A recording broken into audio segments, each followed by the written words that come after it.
Hello hi guys, welcome to Vinayak believers classes. Okay so students, आज practice set number 30। आज मैं जो questions लेकर आई हूँ स्टूडेंट्स आपके लिए, वो क्वेश्चंस हैं जो मैं क्विज पर डाल रही हूँ।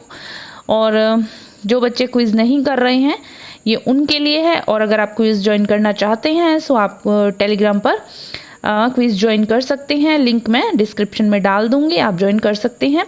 सो चलिए स्टार्ट करते हैं हमारा आज का प्रैक्टिस सेट नंबर 30, जिसमें आपके क्वेश्चंस आएंगे और मैनेजमेंट से रिलेटेड है ये सारा आज का जो आपका प्रैक्टिस सेट है। ओके चलिए स्टार्ट करते हैं। फर्स्ट क्वेश्चन क्या है, मूल्यांकन के प्रकारों में शामिल है। ठीक है, मूल्यांकन के जो टाइप्स है उसमें कौन कौन से आते हैं, सापेक्ष व निरपेक्ष। ठीक है, सापेक्ष व धार्मिक, मनोवैज्ञानिक व मापन, या फिर धार्मिक व सामाजिक। सो जो आपके मूल्यांकन के प्रकार हैं उसमें आपके आता है सापेक्ष व निरपेक्ष। ठीक है, सो ऑप्शन नंबर 2 जो है वो राइट आ रहा है। ठीक है, option number 2 is the right answer. चलिए नेक्स्ट क्वेश्चन पर चलते हैं। ओके नेक्स्ट क्वेश्चन है आपका, नियंत्रण के चरणों में शामिल है। नियंत्रण के चरणों में क्या शामिल है, इसमें हमें देखना है नियोजन, मूल्यांकन, समायोजन या फिर संगठन। सो जो नियंत्रण के चरण है उसके अंदर आपके शामिल है समायोजन। Option number C is the right answer. ठीक है, ओके नेक्स्ट क्वेश्चन है हमारा, गृह व्यवस्था प्रक्रिया का दूसरा चरण क्या है। जो गृह व्यवस्था है उसका जो आपका प्रोसेस है उसमें सेकंड जो स्टेप आता है वो कौन सा आता है। ठीक है, तो वो देखना है हमें, मूल्यांकन, नियोजन, नियंत्रण, संगठन। सो वो आपके आ जाता है इसके अंदर संगठन। ठीक है, option number D is the right answer. Okay so चलिए इसमें देखते हैं साधनों के उपयोग के सिद्धांत। सो स्टूडेंट ये जो क्वेश्चन है मैं इसमें आपको बता देती हूँ कि 6, 3, 5, 7 ये सभी के सभी ऑप्शंस जो हैं वो गलत हैं। इसके अंदर जो आएगा वो 8 आएगा। ठीक है, यहाँ पर 6 की बजाय क्या आएगा 8। सो वो कौन कौन से हैं आपके, लक्ष्यों का निर्धारण, योजना बनाना या साधनों को एकत्रित करना, साधनों के महत्व के क्रमानुसार स्थापित करना, क्रियान्वयन करना, निरीक्षण करना, समायोजन और फिर मूल्यांकन। तो ये जो है आपके 8 ये साधनों के उपयोग के सिद्धांत आ जाते हैं। ओके सो चलिए नेक्स्ट, होम इकोनॉमिक्स के अनुसार साधन है। ठीक है, होम इकोनॉमिक्स के अनुसार साधन कौन से हैं, मानवीय व अमानवीय, मानवीय व सामाजिक, अमानवीय व व्यक्तिगत या फिर व्यक्तिगत व तकनीकी। सो होम इकोनॉमिक्स के अनुसार जो आपके आ रहे हैं साधन वो आ रहे हैं व्यक्तिगत व तकनीकी साधन। ओके चलिए option number D is the right answer. Okay now the next question is, चलिए देखते हैं ये क्या है क्वेश्चन, पैतृक संपत्ति किस प्रकार की आय में आती है। चलिए देखते हैं जो पैतृक संपत्ति है वो किस प्रकार की आय का हिस्सा है। तो वो है आपके पैतृक जो संपत्ति आती है वो आपकी आती है मौद्रिक जो आय होती है उसका हिस्सा है पैतृक संपत्ति। So option number C is the right answer. Okay चलिए नेक्स्ट क्वेश्चन पर चलते हैं। स्टूडेंट्स अगर वीडियो अच्छा लगे तो लाइक शेयर सब्सक्राइब करना नहीं भूलिएगा। ये क्विज वाले क्वेश्चंस हैं, बहुत काम आएंगे आपके, इससे आपका कॉन्सेप्ट क्लियर हो जाएगा, आपका टॉपिक क्लियर हो जाएगा। लेखक को प्रकाशक द्वारा दी गई धनराशि कहलाती है लॉटरी, बोनस, रॉयल्टी या फिर भत्ता। सो जो लेखक को प्रकाशक द्वारा दी गई धनराशि होती है वो होती है आपके royalty. Option number C is the right answer. Okay now the next question is, okay समय व्यवस्थापन प्रक्रिया के कितने चरण हैं। ठीक है, समय व्यवस्थापन प्रक्रिया है सो उसके कितने चरण माने गए हैं, कितने चरण हैं उसके। सो 2, 4, 5, 3। सो जो समय व्यवस्थापन है उसके 3 चरण माने गए हैं। ठीक है, option number D is the right answer. चलिए नेक्स्ट क्वेश्चन देखते हैं हमारा, नेक्स्ट क्वेश्चन क्या कहता है। ओके समय को मानवीय साधन माना है किसने, ग्रॉस व कैंडल ने, निकल व डॉर्सी ने, होम इकोनॉमिक्स पार्कर व डॉर्सी ने। सो जो आपका समय है उसको मानवीय साधन मानने वाले जो व्यक्ति हैं वो हैं ग्रॉस व ग्रैंडल। ठीक है, इन्होंने समय को मानवीय साधन में माना है, ग्रॉस व ग्रैंडल। चलिए नेक्स्ट क्वेश्चन देखते हैं। नेक्स्ट क्वेश्चन क्या कहता है, बिना पैसा खर्च किए मिलने वाली आय। ओके बिना पैसा खर्च किए जो आय मिलती है उसको क्या बोलते हैं, अप्रत्यक्ष, मौद्रिक, प्रत्यक्ष या फिर मानसिक। सो जो बिना पैसा खर्च की आय होती है वो होती है प्रत्यक्ष आय बोला जाता है उसको। ओके प्रत्यक्ष आय। Okay now the next question is, okay, समन्वय, संतुलन एवं संबंध स्थापित करना किसकी प्रक्रिया का चरण है?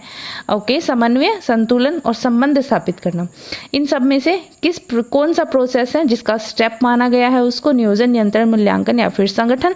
सो ये आपके आ जाता है संगठन का चरण है। ठीक है, संगठन का चरण है। Option number D is the right answer. चलिए नेक्स्ट क्वेश्चन पर चलते हैं। ओके, नियंत्रण किस प्रकार की प्रक्रिया है? नियंत्रण किस प्रकार की प्रक्रिया? सो देखते हैं, नियंत्रण जो है आपके अधिकारों को सौंपा जाना, व्यक्ति की कार्य क्षमता पर निर्भर, योजना को क्रियान्वित करना या फिर तथ्यों पर आधारित। तो ये जो है आपका नियंत्रण जो है वो आपके योजना को क्रियान्वित करती है, इस तरह की ये प्रक्रिया है। ठीक है, सो नियंत्रण किस प्रकार की प्रक्रिया? योजना को क्रियान्वित किया। Option number C is the right answer. Okay, चलिए नेक्स्ट क्वेश्चन पर चलते हैं।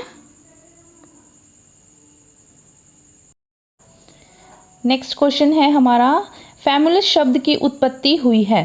ठीक है, ग्रीक, लैटिन, यूनानी या फिर इंग्लिश जो अंग्रेजी बोला जाता है जिसे। तो फैमुलस जो शब्द है उसकी उत्पत्ति आपके हुई है लैटिन शब्द से। ठीक है, option number B is the right answer. Now next question is, परिवार को समाज की माना जाता है मौलिक इकाई, प्राथमिक आधारीय इकाई, धुरी या फिर उपरोक्त सभी। सो जो समाज है उसको क्या माना जाता है? मौलिक इकाई भी माना जाता है, प्राथमिक आधारीय इकाई भी माना जाता है, धुरी भी माना जाता है, इसको सार्वभौमिक संस्था भी माना जाता है, ये ध्यान रखिएगा परिवार को। तो क्या है आपके? उपरोक्त सभी। ठीक है, सो option number D is the right answer.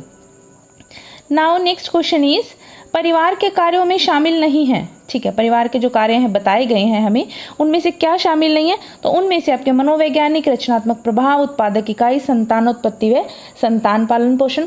सो देखिए, मनोवैज्ञानिक, ठीक है, उत्पादक इकाई और संतानोत्पत्ति व संतान पालन पोषण, ये सभी शामिल है। लेकिन जो रचनात्मक प्रभाव है ये परिवार के कार्य नहीं, परिवार की विशेषताओं में आता है। ठीक है, सो परिवार के कार्यों में मनोवैज्ञानिक, उत्पादक इकाई और संतानोत्पत्ति व संतान पालन पोषण आ जाता है, बट रचनात्मक इकाई जो विशेषताएं हैं। ठीक है, option number B is the right answer. So इन्होंने यहाँ पे नहीं पूछा है। ठीक है, चलिए नेक्स्ट क्वेश्चन पर चलते हैं। हमारा नेक्स्ट क्वेश्चन क्या कहता है?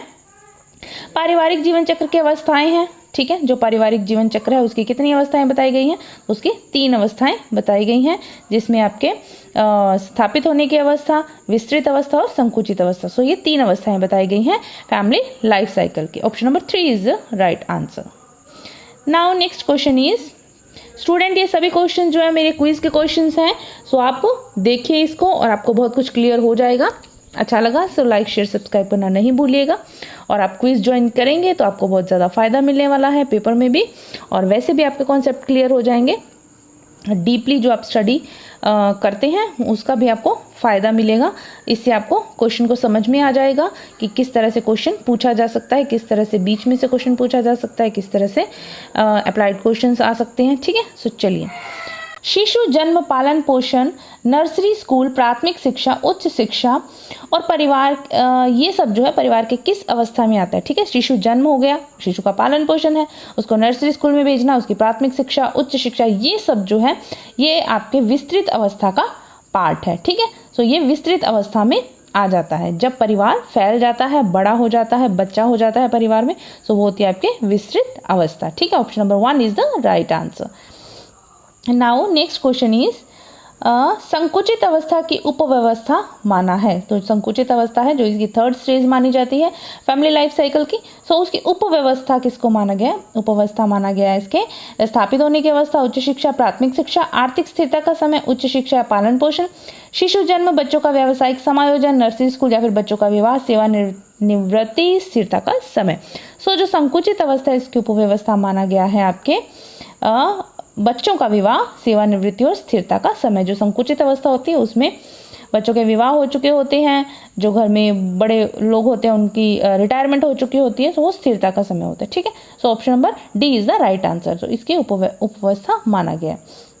नाउ नेक्स्ट क्वेश्चन इज, सेवानिवृत्ति के बाद समय की मांग होती है। ठीक है, जब रिटायर हो जाता है व्यक्ति, परिवार का मुखिया, तो उसके बाद समय की मांग कैसे होती है? या फिर एक टाइम के बाद जब ओल्ड एज आ जाती है तब समय की मांग कैसी होती है? समय की मांग न्यूनतम, अधिक, बहुत अधिक या फिर मध्यम। सो देखिए तीनों तो नहीं होती, ना अधिक होती है, बहुत अधिक भी नहीं होती, मध्यम भी नहीं होती, तो क्या होती है? न्यूनतम होती है। समय की मांग कैसी होती है? न्यूनतम हो जाती है। Option number 1 is the right answer. Okay, next question पर चलते हैं। विस्तृत अवस्था में धन की मांग कैसी होती है? ठीक है, जब परिवार फैल जाता है विस्तृत अवस्था होती है, जिसमें बच्चा होता है परिवार में, उसकी स्टडी है, उसका पालन पोषण है, सब कुछ है, तो धन की मांग कैसी होगी? आपको समझ में आ रहा होगा कि तब धन की मांग कैसी होगी? धन की मांग अधिक होती है। ठीक है, option number D is the right answer. Okay, now next question is स्थापित होने की अवस्था में शक्ति की मांग कैसी होती है? स्थापित होने की अवस्था कौन सी होती है? लाइफ साइकिल का फर्स्ट स्टेज होता है, उसमें जो है शक्ति की मांग कैसी होती है? तो उसमें शक्ति की मांग क्या होती है? कम होती है। ठीक है, तो ये इसमें कम है। Option number D is the right answer. Now next question is परिवार के कितने कार्य बताए गए हैं? परिवार के आपको कार्य बताए गए हैं 7, 10, 5 या फिर 8। So option number B is the right answer. परिवार के कार्य कितने बताए गए हैं? 10 जो हैं वो परिवार के कार्य बताए गए हैं। Okay, now next question is शारीरिक कार्य में सम्मिलित नहीं है। ठीक है, जो शारीरिक कार्य बताया गया है परिवार का, उसमें क्या चीज जो है वो सम्मिलित नहीं है? भोजन, वस्त्र, शारीरिक संरक्षण, ठीक है, और सुख सुविधाएं, आवास की और भोजन, यौन इच्छाओं की संतुष्टि, मानसिक सुरक्षा, श्रम विभाजन, या फिर आपके आवास, शारीरिक संरक्षण और भोजन, वस्त्र, सुख सुविधाएं। सो इसके अंदर जो शारीरिक कार्यों में शामिल नहीं है, ये भी है, ये भी है, ये भी है, लेकिन सॉरी ये भी है, फिर से बता देती हूं मैं, भोजन, वस्त्र, शारीरिक संरक्षण ये शारीरिक क्रियाओं में सम्मिलित है। ठीक है, और उसके अलावा आपके इसके अंदर जो आ रहा है सुख सुविधाएं, आवास, भोजन और आवास, शारीरिक संरक्षण, भोजन, वस्त्र, सुख सुविधाएं, ये सब आ रहा है। लेकिन जो नहीं आ रहा है वो क्या है? यौन इच्छाओं की संतुष्टि और मानसिक सुरक्षा, जो इसमें नहीं आ रहा है। तो जो यौन इच्छाओं की संतुष्टि है वो आप क्या आ जाता है? जैविक कार्य में, मानसिक सुरक्षा आ जाती है मनोवैज्ञानिक कार्य में। सो ये जो है ये इसका राइट आंसर है, ये शारीरिक कार्य में सम्मिलित नहीं है। Okay, now the next question is परिवार की विशेषताएं हैं। भावनात्मक संबंध, सीमित आकार, स्थायी व्यवस्थायी प्रकृति, सार्वभौमिकता, रचनात्मक प्रभाव, सामाजिक नियंत्रण, सामाजिक संरचना में केंद्रीय स्थिति, सदस्यों का उत्तरदायित्व। सो परिवार की जो विशेषताएं, ये सभी जो है वो परिवार की विशेषताओं में आ जाता है। ठीक है, option number 4 is the right answer. Okay, now the next question is ऐसा समूह जिसमें माता पिता, बच्चे, नौकर आदि सब रहते हैं, वो क्या है?